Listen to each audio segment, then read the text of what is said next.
নিন্দনীয়ভাৱে যি কাম কৰিলে খাচী ষ্টুডেণ্ট ইউনিয়নৰ নামত এই সংগঠনটো নিকৃষ্ট সংগঠনটোৱে টেৰৰিষ্টতকৈ ভয়ানক কাম কৰিছে। বুধবাৰে যিটো কাম কৰিছে অতি নিন্দনীয়।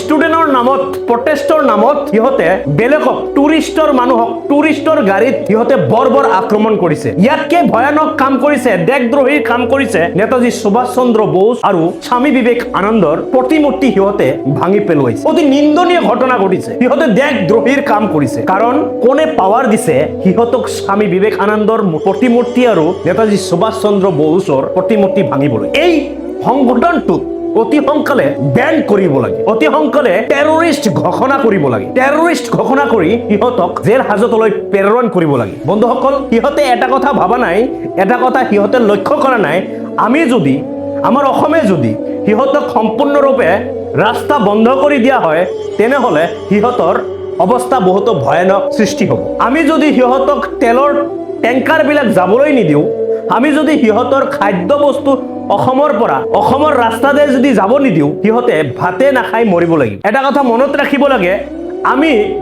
আমাৰ অসমৰ প্ৰত্যেকজন মানুহে আমি শ্বিলঙলৈ নাযাওঁ, সিহঁতৰ টুৰিষ্ট প্লেচত আমি ঘূৰিবলৈ নাযাওঁ।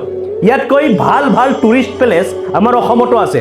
কাজিৰঙা আছে, হাফলং আছে। আপোনালোকে যদি হাফলং যায় ঘূৰি শেষ কৰিব নোৱাৰিব, এনেকুৱা ধুনীয়া প্লেচ আছে। আমাৰ অসমৰ মানুহবিলাকেই যাই সন্ধান ওলাইছে এইটো টুৰিষ্ট প্লেচ, এইটো ভাল প্লেচ, এইটো কেনেকে টুৰিষ্ট প্লেচলৈ উন্নতিকৰণ কৰিব পাৰি।